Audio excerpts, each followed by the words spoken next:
जवाब हम लेंगे। अलग अलग पार्टी प्रवक्ताओं ने जो सवाल यहाँ पूछे हैं, लेकिन भाटिया जी से भी मैं ये जानना चाहूंगी। भाटिया जी, अभी आपने सभी को सुन लिया है, तो क्या लग रहा है, बीजेपी के नबीन, कांग्रेस की टीम या फिर क्षेत्रीय दल बदलने वाले हैं सीट? क्या हरियाणा की राजनीति फिर से नई करवट लेने वाली है? ऐसा है कायनात जी, हरियाणा की राजनीति में अभी कोई विशेष करवट नहीं आने वाली। एक राष्ट्रीय अध्यक्ष नवीन जी को अभी कार्यकारी अध्यक्ष बनाया गया और वो आए हैं, वो एक औपचारिकता थी। सपड़ा जी ने जो एक बात कही, भारतीय जनता पार्टी चुनावी मोड पे रहती है, ये निश्चित रूप से वो बिल्कुल सच 100% बोल रहे हैं। लेकिन मुझे इस बात पे एतराज है, जिस राष्ट्रीय पार्टी द्वारा, जिसके प्रधानमंत्री ये कहते हैं एक देश एक चुनाव होना चाहिए। हमारे अगर मुख्यमंत्री आजकल, जो हमारे मुख्यमंत्री हैं, वो आजकल उनकी ड्यूटी पंजाब में लगी हुई है। वो हर सैटरडे संडे को पंजाब में रैलियां करते हैं, क्योंकि वो पड़ोसी राज्य के हैं। इतना अगर वो चुनावी मोड पे रहेंगे तो ब्यूरोक्रेसी को कौन संभालेगा? मैं एनसीआरबी के आंकड़े देख रहा था। हरियाणा जो कभी विकास में 1 नंबर पे था, अब अपराधों में चौथे नंबर पे है। अभी पहले नंबर पे तो नहीं गया है, लेकिन चौथे नंबर पे अपराधों में हम पहुंच गए हैं। चुनाव जीत लेना, बिहार में चुनाव हम जीत गए, हरियाणा में तीसरी बार चुनाव जीत गए, उसके कई कारण होते हैं। अब कांग्रेस की अपनी गुटबाजी थी, कांग्रेस को भी 39.9% और भारतीय जनता पार्टी को 39.98 या ऐसे कोई 90.90% का अंतर था। और सीटों का अंतर हो गया, वो जीत गए, उसमें निश्चित रूप से भारतीय जनता पार्टी। लेकिन मेरा ये कहना है, चुनावी मोड के स्थान पर हम अपराधों की रोकथाम करें, हम भ्रष्टाचार की रोकथाम करें। नगर निगमों के जिन चुनाव की आप उल्लेख कर रहे हैं, इस समय पूरा प्रदेश, मुझे नहीं लगता ये क्यों ध्यान नहीं दे रही सरकार। फरीदा एनआईटी के शायद नीरज शर्मा थे जो विधायक, वो अनेक बार कफन पहन के विधानसभा में गए, 200 करोड़ रुपए का घपले की बात उन्होंने उठाई थी। आज भी वो बात ऐसे है। हमारे यहाँ पे नवीन जी जिस शहर से हैं, जिस शहर से मैं हूं, कल एक ऐसी घटना, हमने सिरसा, एक ऐसा शहर माना जाता है जो शांति प्रिय है, शिव चौक पे युवा आपस में ना केवल झगड़े, तलवारबाजी हुई, एक दूसरे की मामूली सी खरोच लगने के बाद जिस ढंग की गुंडागर्दी हुई, हम कभी सोच नहीं सकते। सिरसा का शहर जो माना जाता है संतों का शहर है और इतने शांति प्रिय लोग हैं, और वहां ऐसी घटनाएं हो रही हैं।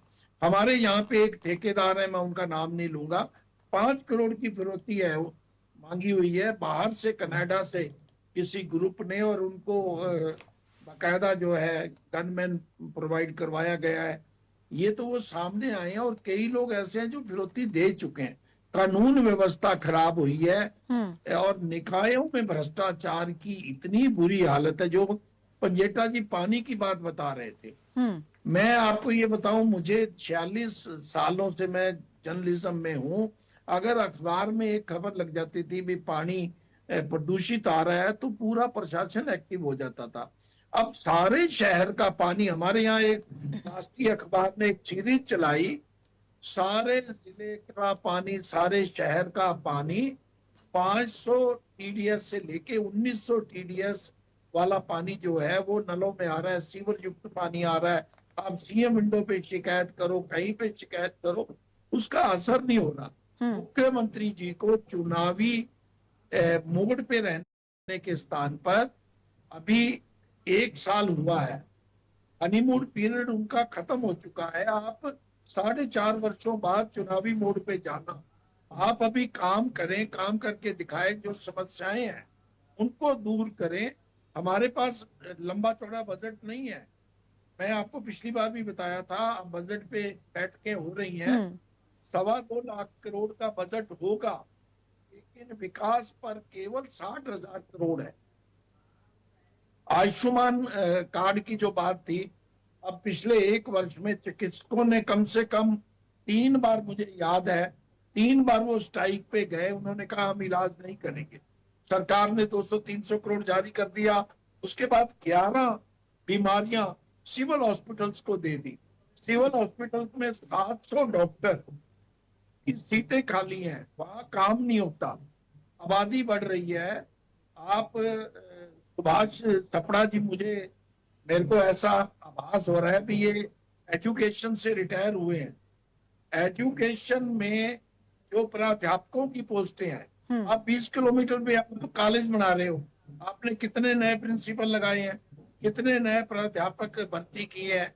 आप कौशल विकास योजना के तहत 18,000 और 22,000 रुपए देके यूनिवर्सिटीज में लोगों से काम करवा रहे हैं। कुछ चीजों को ठीक करने के लिए मुख्यमंत्री को समय देना होगा। हो सकता है चुनाव जीत जाए भारतीय जनता पार्टी, क्योंकि निकाय चुनाव में आमतौर पे 5% लोग टिल्ट हो जाते हैं कि जिनकी सरकार है उनसे काम लेना है। ठीक। भारतीय जनता पार्टी कांग्रेस के बीच में मुकाबला होगा और हो सकता है भारतीय जनता पार्टी जीत भी जाए, क्योंकि इनके पास जो सरकार है, ट्रिपल इंजन की सरकार का एक नारा लगेगा, 3 टायर सरकार का नारा लगेगा, उस नारे का असर भी होगा। लेकिन उनको काम करना चाहिए। नीचे लेवल पे जो धरातल पे खराबियां हुई हैं, पीने का पानी खराब है, गार्बेज खराब है। अब करनाल की बात आपने भी बताई, करनाल तीसरे नंबर पे रहा। करनाल में 1,000 करोड़ रुपया स्मार्ट सिटी पे लगाया गया और 22 प्रोजेक्ट अभी भी बाकी हैं करनाल के, पूरे नहीं हुए। और स्मार्ट सिटी 2025 जून 2025 में बंद कर दिया गया। मनोहर लाल जी के पास ही वो विभाग है, कुछ काम करनाल में हुआ है, लेकिन वो स्मार्ट सिटी नहीं बना। अब गुरुग्राम का सपड़ा जी मेरे से ज्यादा जानते हैं, मैं भी कभी कभी आता हूँ। गुरुग्राम के हीरो अन्ना चौक से आप झज्जर की ओर आओ, इतनी बुरी हालत है, गार्बेज की हालत है, सड़कों की हालत है। अब भीड़ बढ़ रही है, हमें काम करने की जरूरत है, हमें चुनावी माहौल पे रखने की जरूरत नहीं है। सपड़ा जी जल्दी से, समय बहुत कम है, बताइए जरा जल्दी से कैसे इन समस्याओं का समाधान होगा। निकाय चुनाव की बात हो रही है, अभी सभी ने सवाल उठाया कि अगर चुनावी मोड पर ही रहेंगे तो फिर काम कब करेंगे।